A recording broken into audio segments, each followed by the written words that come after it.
See, I've got a question. Can you really call yourself a maker if you don't make? And also, where do you draw the line between crafting and commerce? Because if you get paid to craft, like are you all the way in, or if you stop making your items and get them outsourced, are you then in like complete commerce territory? Like, where do you draw your line for that? Let me know. I went to the Source Fashion show in London and I want us to talk about it.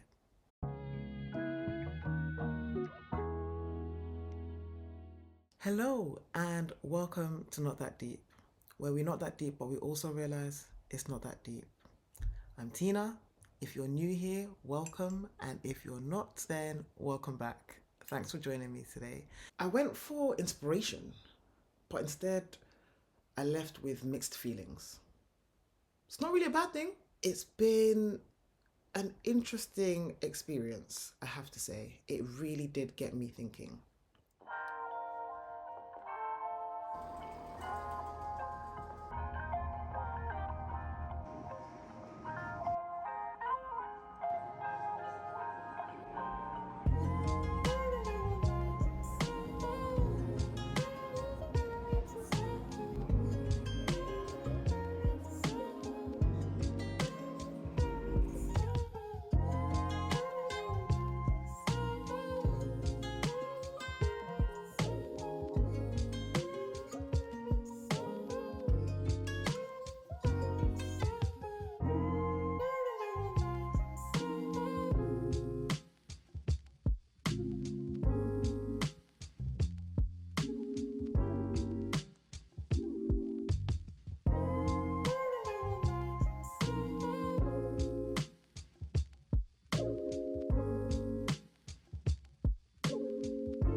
To be fair, I did do the bare minimum of research before I went, but it showed up on my Instagram feed actually as a show to do with fashion, and obviously it piqued my interest. So I decided to go over. Now, once there, I realized very quickly that it's more designed for sort of like B2B, so business to business um, sort of situation. And again, this is not a bad thing, but I feel like it's targeted at a type of person. So, like I say, I went there as a bit of a maker, thinking I was going to get all of this inspiration and ideas on what to make and how to make it and how to better improve sustainably. So, sustainability is one of their big selling points of the concept of the show. And ultimately, it's what I realized is that it's not necessarily designed for hobbyists and makers and stuff. I mean, that is with a caveat. They did cater to us a little bit, and I will get onto that. But ultimately, it's more for businesses that are trying to scale. Now, scale being like the key word here, because you could go like global and there would be someone to manufacture something for you on a larger scale. It's going to be more than you can, more than I can muster up in my front room. So really interesting, but I had mixed feelings about that because ultimately, if that's what you're there for, to scale your brand, go global, produce on a mass scale, that is the place to be. There were so many manufacturers and providers and services that would actually help you grow and scale in terms of production numbers. And again, obviously, if that's what you're looking for, it was a fantastic show for that. You would be catered for. You would find somebody, and a lot of that, or the majority of the people there, I think, you sort of sign up to be sustainable producer. So again, you kind of know that you're working with factories that have good ethical and moral situations set up. So again, obviously, that's really going to be useful to know before you get into business with these companies. And obviously, again, if they're going to help you go global in terms of the amount that you need to produce, that's a win. That's a win. So that's great, and it's great for that. However, as a maker who is just making things as a hobby, I mean, I didn't really get much in the way of, like, I don't feel like it was aimed at that. And that's not their fault. That's more my fault for expecting that, I guess. But to be fair, they had on a workshop where they were sort of encouraging people to try out implementing different sorts of surface designs. So it would almost sort of encourage you to be sustainable in the sense that you could upcycle your own clothes rather than having to get rid of them, or it would help you with personal projects. Now that absolutely spoke to the maker in me, and I took part in the workshop, and I did really enjoy it. And actually, what I enjoyed even more is the networking around the workshop table, because again, that's where you could find the makers. We had some really interesting conversations about what some people had made and what people were working on. The tutor, he was sort of showing us how to make some of these embellishments and techniques. He showed me some of his designs that he'd made. So he said he was a tutor at a fashion school, and he showed me some of his designs, and they were absolutely gorgeous, mind blowing, fantastic stuff. And it was just so nice to see. So again, that did speak to the maker in me, but we were sort of just a really small part of the overall event, and it was only for a short duration. But to be fair, there was so much going on in the way of other companies to sort of speak to, and I did get caught speaking to somebody else actually, about what their business did, and ended up missing some of the workshop time. But again, really enjoyed it. It was really good. So that was fun. Aside from that, there were also some other sort of pockets within the event where you could see more of the maker element come alive. So they had like a merch shop where you could basically pick a design, pick a tote bag, and then get that design transferred onto the tote bag, and basically it became your own tote bag. So that was really nice as well. So I was a bit mesmerized by the heat press.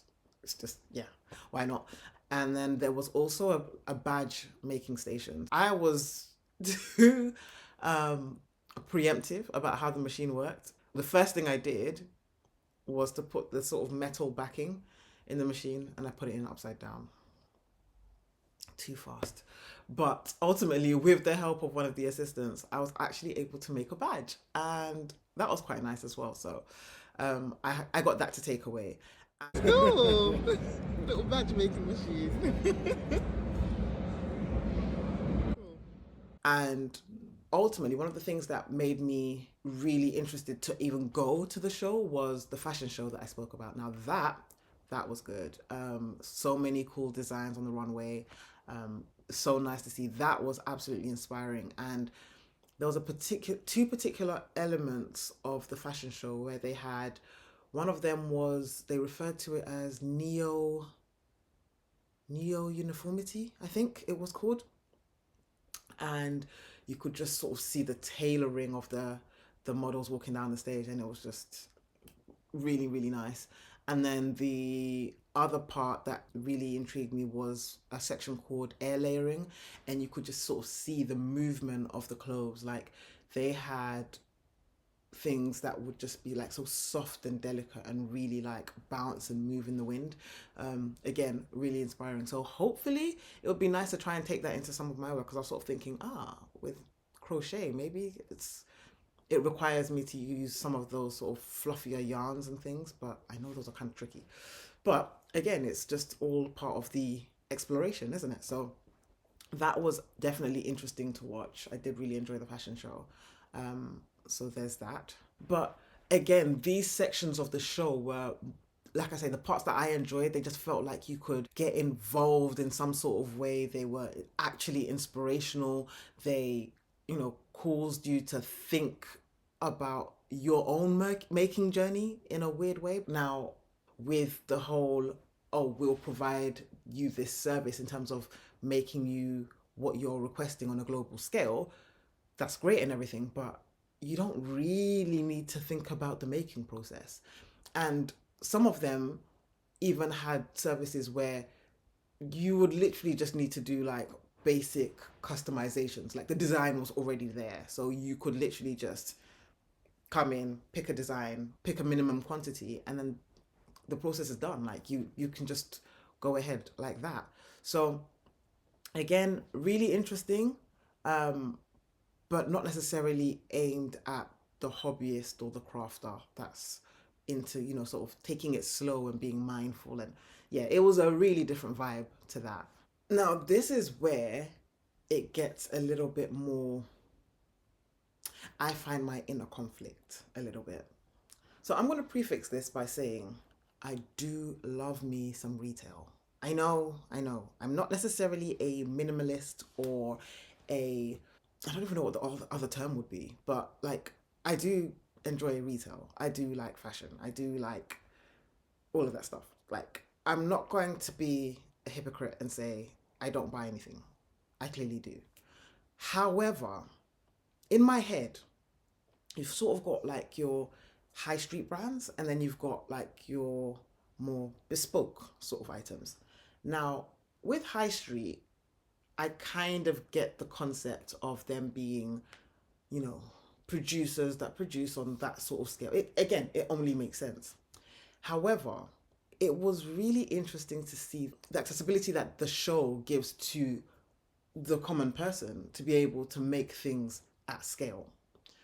Now, I say that because other than your high street shops and things like that, it would be really easy to just assume that if anybody else, i.e., not high street and commercial, was providing something, that they made it. Maybe I'm just being naive. Maybe I am. I mean, in hindsight, I definitely am. But I guess I would kind of think that it was made by such and such. But then again, in hindsight, not everyone's a maker. And that's okay. Like you don't have to be. It's not for everyone, is it? But it's just interesting to see how accessible making and production is to everyone because of things like source fashion. And like I say, I can't stress this enough. It's not a bad thing. It's really not. It's just sort of, it's just different. It's just different. You go from it's not possible to it is possible. And to be fair, some of the smaller brands that, exist out there, they wouldn't be possible without companies like those that appeared at Source Fashion. So it's like I say, the balance is very that being said, small companies and brands can exist without factories. But again, in terms of demand, they are you're going to be useful if you're going to need the production scale to go up. So in terms of scalability, yeah, I am a little bit internally conflicted about the two, but again, I don't think one is better than the other per se. I think they do serve different purposes, and that's absolutely fine. It just means that the two are different, and different is okay. Different's fine. With the concept of sustainability being such a hot topic and even being such a hot topic at the event, I did get into a bit of a conversation with someone where we were talking about their their business model was to take old items that were 100% cotton, recycle them, and then turn that into a pulp, if you like. And then that new product, i.e., pulp, which is a waste product already, then is spun into a new yarn, which is then used to make new clothes. Now, the cycle is pretty cool, I have to say. I did spend quite a lot of time admiring the pulp and the new yarn product. And the clothes that he was making out of them were pretty cool. Now, I did get into a little bit of a debate with him as to, well, as cool as this is, how do you then ensure that in the production of new clothes, the new clothes that you have then made from the recycled material don't become part of the problem in terms of, being mass produced and creating more textile waste ultimately. And to be fair, he did say that in terms of their business model, they literally just produced by design and to order. So if for whatever reason, let's say some of the products don't sell, or they're no longer needed, or whatever the case is, they those products can then be recycled and go through the process again. However, there is a bit of a cap as to how many times garments can be recycled, and the more they get recycled, the more new fibers you need to sort of balance the content. So if you needed, let's say, 80% recycled and 20% new cotton, the more you recycle that, you're going to need more new cotton to sort of make up the difference, which I thought was really interesting. But conceptually, as he explained it to me, it did make more sense. And it is a start. I'm not at any point or in any way knocking this at all. It was just really interesting to sort of hear how, people are tackling the whole over consumption problem head on. Um, but also in a way that hopefully doesn't create new problems later on. But yeah, like I said, the concept really interesting. Um, the whole setup, again, very interesting, very insightful, eye opening. So if you did have something that you wanted to do at scale, I would absolutely recommend the show. Like you'll definitely find someone that fits the bill. Whether or not you want to do it internationally, you want to do it closer to wherever you are. Like there were so many options. You would find a manufacturer for what you're doing. Like somebody is already doing it. So yeah, that was pretty cool to experience. It was really good to see how, like I say, the sustainability. It wasn't just a buzzword in the room. It was actually like you could tangibly see how people were trying to be sustainable in their production methods, and that was really encouraging because globally we all know like there is so much. We've already done quite a lot of damage, and it would be really nice to try and start reversing some of that. And I think around the room you could see that people were trying to do their bit, which was encouraging. um as ever, and as with everything, you can always do a bit more, and you know I need to do my bit as well. So it was just really interesting to see how that played out in different businesses and in what they were trying to achieve. Now, I spoke a bit about the networking already, but it was actually really powerful because I met so many lovely people that, like I say, were trying to do their bit. Some that were makers, some that weren't, some that were trying to get into it, the different skill sets that people are learning to be able to embark on their making journey, and how that then translates into, oh, I'm a maker now, but actually I want to maybe partner with someone to scale up, which again is absolutely fine. But it's interesting to see how everyone's take on the show was slightly different because everybody's coming from different places. And again, that's absolutely fine. I think it does bridge quite a few gaps for different people and different needs. So you would find, I mean, there's almost sort of something for everyone, even if it doesn't necessarily provide, the whole 100% of whatever it is you need. You would find something there. And that was quite powerful as well. So it was also nice to have sort of these organic conversations that sort of spiral and you got to know people and what their journeys were. And also seeing the learning journey, but not only their learning journey, you could learn through your discussions with them. Like the networking was really cool. And I met quite a few interesting people that had their own things going on. Yeah, really fascinating. So even in a place like this where you were surrounded by people from factories and industry experts, and they had, it was all sort of industrial, you could still find human connection and actually make meaningful relationships to take away. So that was quite nice as well. So, what does that really mean altogether? For me, it sort of emphasized that not everything in terms of the industry has to be maker focused. There's going to be so many different angles to come from, so many different ways you can approach things and deal with things. And that's fine. That's absolutely okay. One doesn't have to be better than the other per se. They're just different. And for me, it sort of opened my eyes to, again, other parts of the industry that I guess I hadn't paid much attention to or hadn't registered too much, and how things operate beyond, crafting bubbles. So mentally, I've had the mindset that if something was made, I had to have some sort of input into the making. So, and actually, I say some sort. In my head, it was always I designed and made said item. So the finished product was as a result of my efforts. Um, and I always used to think that I couldn't necessarily have a brand if I wasn't doing the making.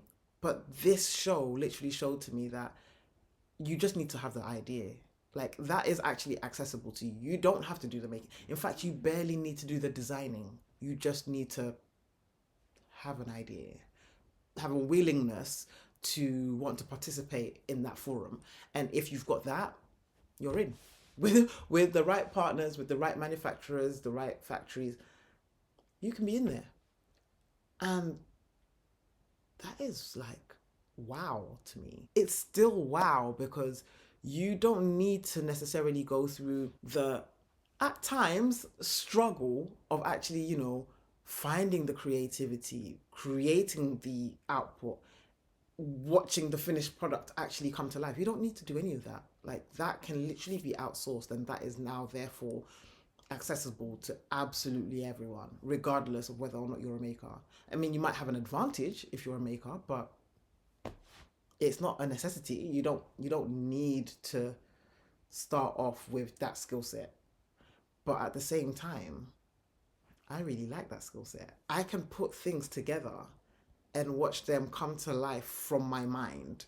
They might not necessarily come out exactly how I wanted, but I can bring them to life. And I think, you know, that's absolutely my cup of tea. So I enjoy the process. I like that a lot. And I think it does bring more to the table if I was to ever embark on a process where I would need to partner with one of these companies.